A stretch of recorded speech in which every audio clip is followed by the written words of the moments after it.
right. Good afternoon, everybody. Thank you so much again for joining the podcast with me, Francois, your host. This is Solving the People Puzzle, podcast presented and brought to you by Wamly. I am extremely excited today to have John Sanei with me on the call. John, it is an absolute personal privilege for me having you here. You are someone that I've been following. I've been listening to The Expansive. I think you guys are on 120 episodes, you and Eric, reading all your books, including, boom, here we go, the latest number 5. So John, welcome. Thanks so much for being here. It's wonderful to be here. And look, I'm also a fan of yours. I've been watching what you're up to. So congratulations on all your success. And it's an absolute pleasure to be here. Thank you for having me. Thank you. Thank you so much, John.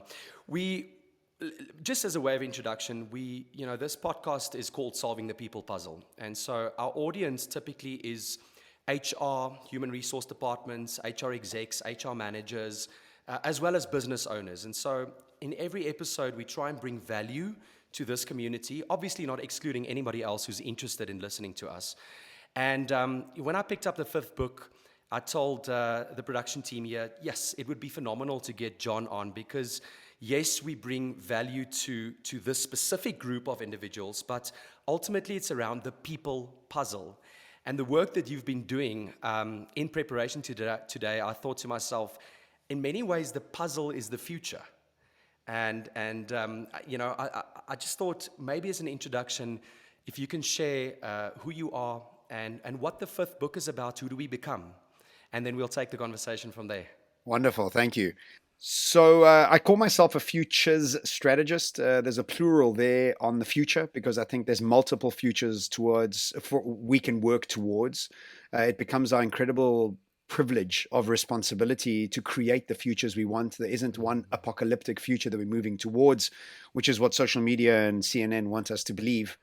And what I like to do is really categorize and contextualize the future in a way that makes sense to people, show them patterns that they otherwise wouldn't have seen in surprising ways, and show them that they very much are already living in the future.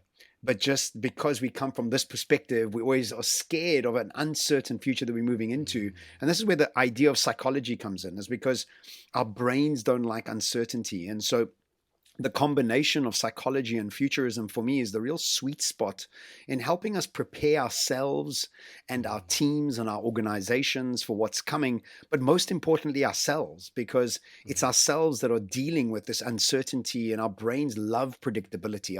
Our brains are addicted to certainty. Yes. And so to break out of that mold is very, very difficult, and it takes a lot of effort to transform ourselves as we evolve into this new world. And so I wrote the book, Who Do We Become? Because I think this is the most important question we could be asking ourselves that I don't think many people are asking. Most people are very stressed and anxious about the future, but very few people are saying, how do I evolve to meet the future and what it needs from me? Most people are saying my jobs are getting taken away, technology is taking over work, what's this blockchain? What's that? I'm so frustrated. Nothing's like it used to be. Instead of saying, okay, what do I need to unlearn? How do I unlearn? And how do I evolve? What new skills do I need? And how do I actually make the future something I'm excited and optimistic about? And the whole book is about the question of who do we become? Sure.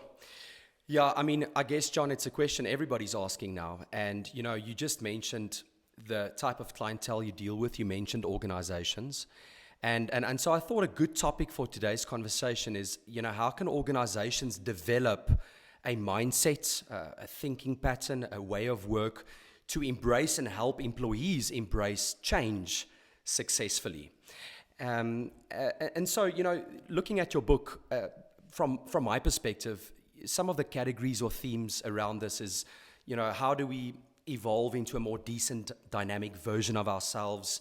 How do we help ourselves and others cope with ambiguity, anxiety, exactly what you mentioned now, and then ultimately finding meaning and purpose? Is that an accurate reflection of where the book is at and the content?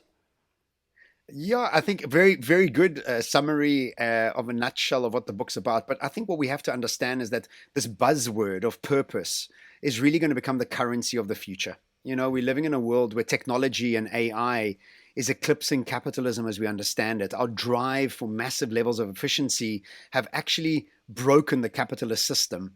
Technology makes everything it touches free. Think about communication, Yes. photos, education, and everything else that it's going to touch in the next 10 years will also become free. So the whole idea of economies of scale and efficiency becomes irrelevant in the world that we're moving Mm, into. mm, And so as we move into this world where technology makes everything rudimentary, free or almost free, what we are left with as human beings is general intelligence, which is really accessed through intuition and through a new way for us to evolve and add value to the world.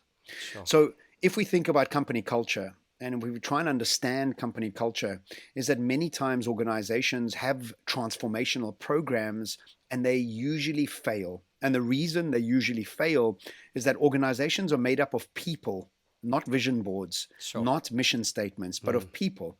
And if people aren't changing, what do you expect to change? Nothing. And so if we think about people and what makes up a person is made up of a personality. And this personality is made up of how you think, how you act, and how you feel. mm, And your personality creates your personal reality. And so if you keep continuously thinking and acting and feeling in the same way every day, your personal reality becomes imprinted by your projections and intentions and mm, behavior into this reality. And eventually, what starts to happen is your personal reality starts triggering your personality. And now you're sure. stuck in a loop. And so this loop is the triggering loop. So every time you get into the traffic, you're triggered into somebody that is already been pre-programmed by your subconscious. Every time you listen to the news, you get triggered back into that same old pattern. You get to work, that co-worker triggers you in the same way that's always triggered you. And then what starts happening is you become addicted to a life that you don't even like. Sure. And now all of a sudden, you want to be able to change a company culture by not changing the people inside it. That's why all transformations that they don't work, because the people aren't changing. Oh, I can't agree with you more. And when I think about our clients and organizations, there's often this responsibility or an ownership given to, let's call it the HR department, to go and do that for other people. But what I'm hearing you say is it's a very personal responsibility that we need to take upon ourselves. And now I'm trying to figure out, how is there a responsibility for an HR department? Can they do anything? Is it maybe Well, guiding, sharing? so the big question is, how do we get people to think, act, and feel differently? That's the Yes. question. Is because if I'm in charge of people, what are people about? They made up of how they think, act, and feel. So as an HR company, you should be asking yourself a question: how do I get my people to think, act, and feel differently? And Mm, so we have to realize that that's a skill set, that's a practice that we have to take on individually. Now, on a very broad theme, we have 5 brain states. I don't know if you know these brain states, but these brain states please share. determine how we perceive the world. We have beta, which is what we are in right now, and you have 3 versions of beta. You have high beta, mid beta, and low beta. High beta is where most of the world is. High beta means that I have a very zoned in focus. I am looking for danger, and I'm scared that Mm, something bad is going to happen. Sound familiar? The whole world yes. is in a state of anxiousness and fright or flight. Fright What or flight. happens when you're in a high beta brain state is you don't have a broad vision. You don't have a broad focus. You have a very micro acute focus. In this state, you can't be creative. You're in a survival state. You're not in a creation state. So, in a survival state, you're not about collaboration. You have a critical voice inside your head. You're never doing enough. You're always late. There's never enough money. There's always so much stress. There's always competition.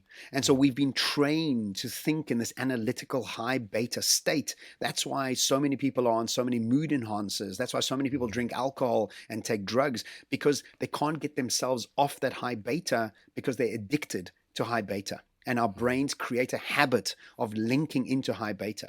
The practice that I have been learning and I've shared in the book, and what I've been training now for the last 2 weeks in Mexico, is understanding our brain states and how we move them to alpha. When we move our brain state to alpha, it's very similar to when you get back from holiday. When you get back from holiday, your brain is in a different way. People say that they think differently, they feel differently, they're much more broad in their perspective, they're much more long term in their thinking. They're not in survival now, mm, they're mm. in creation. And in a state of creation, you have a broad perspective. You're about collaboration, innovation, change, and you're not in a state of anxiety, but in a state of creation and imagination.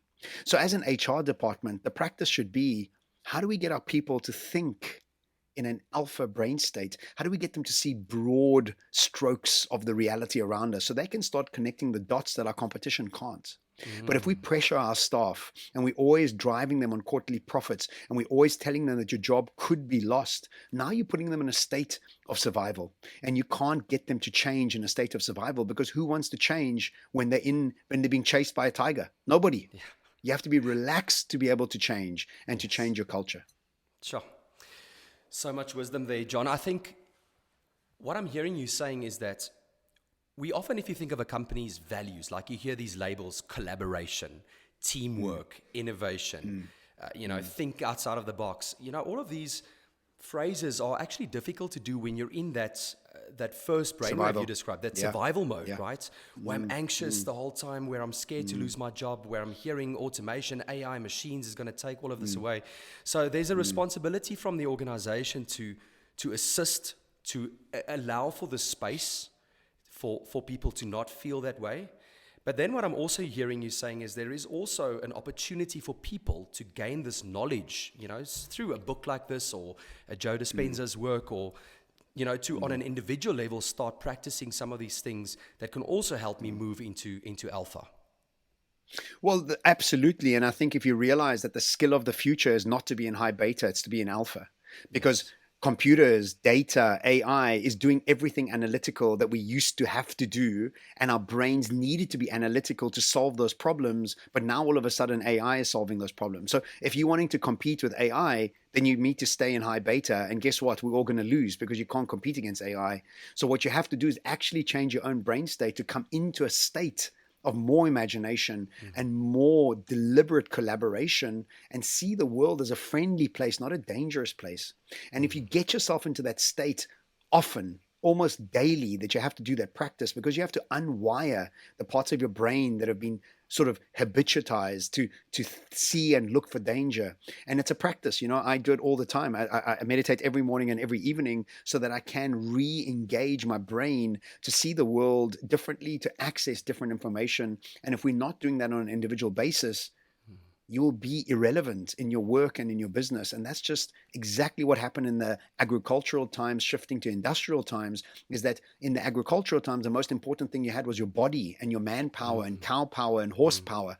And then all of a sudden, steam and petrol and coal came. You couldn't compete power to power. You had to develop a new skill. And the skill then was called IQ, intelligence and knowledge and analytical thinking.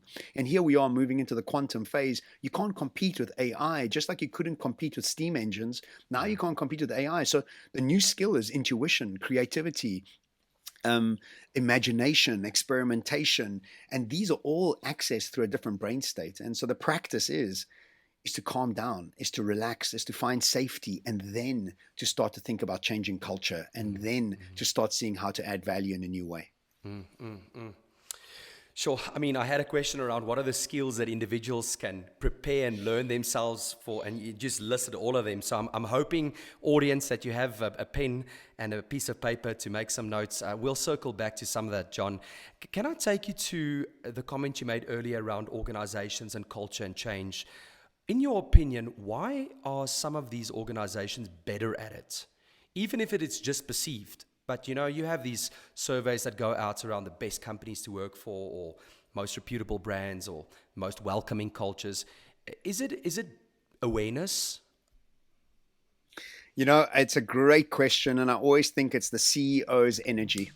If you think about Satya Nadella and what he did to Microsoft, and think about the CEO before Satya Nadella and what he did for Microsoft. That guy, Steve Ballmer, he was high beta brainwave. Everything was about competition. Everything was about screaming, high energy, go, go, go. Satya Nadella arrives, super calm, super chilled. Let's become a learning environment. Let's not be a know-it-all environment. Let's look at collaboration. I mean, think about the values he brought into Microsoft. I'm explaining to you alpha brain states. He came in with alpha brain states. And so it's the CEO's energy, and the CEO often doesn't even know that he's creating a high beta brain state inside his organizations. And because ambition has always been driven by this, oh my God, we can't do it enough, quickly enough. We can't do enough in time. We got to push harder. This is what it's all about. Keep going. That is finished. That energy is gone. And so really it's about the CEO understanding what tone he or she is putting into the organization and how they are actually driving the motivating factors within that organization. And for me, I'm a huge fan of Barack Obama and Satya Nadella, and both of those leaders are alpha brain state leaders. And if you think about any of the leaders that are not getting it right, they're high beta, anxious and danger driving leaders. I'm reading the book on Netflix at the moment, Rules No Rules. I don't know if you've read that.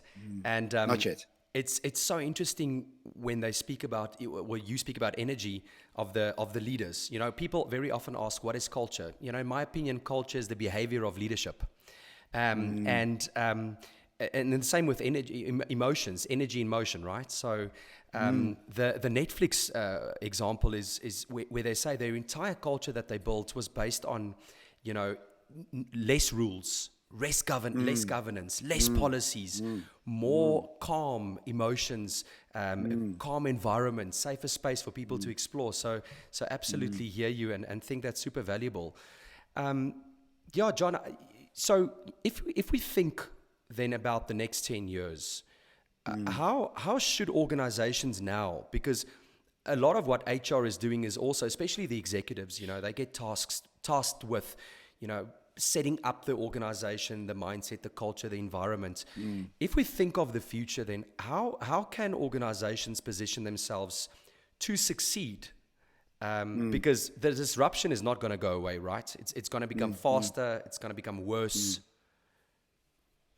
So the thing I've always realized is that the very structure that most organizations are built on is from the industrial era. It's all about economies of scale and efficiencies. We have to be building tomorrow teams that are built on economies of learning and robustness. These are very different principles of how businesses are set up. The best example I can give you is Shein, the clothing brand that's now worth $100 billion.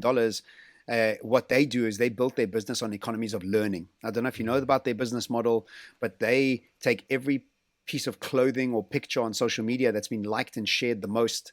They take that piece of clothing, and then they make it. Yes. They've created an economies of learning business, which means they have zero costs before they even start. Whereas Zara, who's doing incredible things, it can't even compete with that because it's not even in the same chapter or book that Shein is playing in. So we have to think about our businesses as the industrial revolution business, and this is the business that's paying and creating profitability right now. But that profitability has become commoditized and becoming less and less and less and tighter and tighter and tighter. Why? Because of technology and AI and changing sort of cultural nuances around the world. And so what I always suggest to businesses, and this is what I'm doing with a bunch of businesses, is actually building tomorrow teams for them. And the tomorrow team is built with new KPIs, with new directives, with experimentation at its heart to really start to understand how do we build a business for the next 5 to 10 years using different skill sets, different ways of work. For example, one of the things that I always get people to do in those businesses is nobody has a single task. We do something called slow motion multitasking. And it's in the process of slow motion multitasking that people can work on 4 or 5 projects at the same time and apply principles from other projects into other projects, because that's how disruption happens, right? So the principle comes from Einstein, who launched or released 4 or 5 of his groundbreaking papers all in 1 year in 1905, meaning that for the 10 years before that, he was working on all those 5 papers at the same time, but in a slow motion multitasking process. So as businesses, you might not have all the answers. The very structure that your business is built on might be stuck in the industrial revolution. You can't change the current structure because the current structure is the current structure. It's seen great success for 200 years, but you can't actually build within that structure. So what I always suggest is build outside of that structure. Build a tomorrow team. It's initially small, but it will eventually start to plant the seeds for what's next, and run parallel businesses so that you allow people to think about 5 years' time rather than asking the same people to be both innovative and disruptive. And I think this is the biggest thing that people can take away from this interview is stop asking your existing people to think out the box. They have been hired to think inside the box. They've been hired to bring stability to an existing business. Now you're asking them to be disruptive. How do you expect them to be disruptive when all they've studied and learned is to be innovative, which means doing what you did last year, just a bit better with more modifications? What a tomorrow team gets to do is think outside the box, is to think away from the shackles of quarterly profits, to think away from the bonus structures that they would be earning. And you can't be experimental and disruptive if you've got bonuses like linked to your profitability. It just goes against the principles of what you're trying to do. So I find this across the world is CEOs want their existing teams to be disruptive. And disruption, let me just make sure we all understand the difference between innovation and disruption. Disruption is making your current business model obsolete to create a new business model. How do you ask a banker to make his or her business obsolete to create a new business model? You can't. She can't. It's impossible. No. So you have to find a business on the side that builds a better bank or a Monza bank or something like that. And if you think about it, Zara is an incredibly impressive business. Why didn't they come up with Shein? They should have come up with Shein. Why not? Why didn't Mr. Price come up with Shein? For today and not for tomorrow. Exactly. And so it doesn't mean you're stupid. It just means that you're focused on one thing. You can't focus on two things. So build the tomorrow team and let the tomorrow team be disruptive and allow your today team to be innovative. Otherwise, you're going to have schizophrenic staff. And that's ultimately what starts to happen is I've got to be keeping today's EBITDA going. I need to be making my profitability now. Plus, I need to be thinking out the box that could make my business or my job or career obsolete. Ooh, I don't know if I want to do that. So I won't. Sure. Okay, a couple of things. Slow motion multitasking. So that's a very cool phrase. Teams for today, teams for tomorrow. You know, it just strikes home so much what you're saying around the expectation that there never meets the reality because of this dichotomy, right? I can't be employed in the business doing the same thing every day and then already, flip my mind to something else that's completely disruptive. And, what we do in this podcast is we try and bring practical tips to the audience. And that was so practical for me around how do you expect someone that has been appointed with these KPIs, with that bonuses linked to it, to go and disrupt, innovate, and think outside of the box. You can't do that. It's the most ridiculous. I mean, I had a meeting with a billionaire. A verified dollar billionaire. He's got the biggest privately owned business in the Middle East. An amazing man, very smart, asking his existing car dealerships to think out the box. And I said to him, brother, you're asking the wrong people. They know how to sell cars. They're efficient in selling cars. Now you're asking them to think outside the box. Like, don't ask a car salesman. Find a team that can think away from who they are and then bring that solution to them later. Once you've tried it out and tested it and made it work, then bring it to the existing staff and retrain them. But asking those, it's like, you know what it is? It's like asking Cristiano Ronaldo to become a rugby player. Yeah. Like, he doesn't know rugby. How's he going to play rugby? He's going to get crushed. It's not going to work. So, that's the same. Exactly. It's not going to work. So, John, then, Wamly is technology that helps organizations recruit people. So I'm thinking, what should organizations look for in individuals that fit this team of tomorrow? What skills, competencies, behaviors do you think can determine or predict success in these type of roles and teams, if any? It's a great question. Yeah, no, it's a great question. I think we've arrived in an era, I'm calling the era of forced entrepreneurship. And what I mean by this, I don't mean starting your own business. I mean entrepreneurship. If you think about the essence of what an entrepreneur is, an entrepreneur likes to solve problems with the gift of solving a bigger problem with no loss of enthusiasm. That's an entrepreneur. Sure. And so if you're hiring people that are continuously looking to solve the next problem, also people that are seeking discomfort, not comfort, because again, an entrepreneur is somebody who seeks discomfort, not somebody who seeks comfort. And nothing against any corporate people, but you're solving less problems because you've got a salary coming at the end of the month, whereas an entrepreneur doesn't. There's no safety net for an entrepreneur. You have to hustle to make it happen, whereas an employee can take a slower process to solve a problem. But a tomorrow team requires people of a younger age, and I don't mean to be disrespectful of anybody of an older age, but you speak to any 24-year-old compared to any 47-year-old, which is how old I am, and they just see the world in a different way. And even though I'm a futurist and I understand these things, they just see it in a different way. They just have a different software running inside their heads. So I would have a variety of different colors, creeds, sizes, and shapes of people in their 20s with multiple different variations of skills.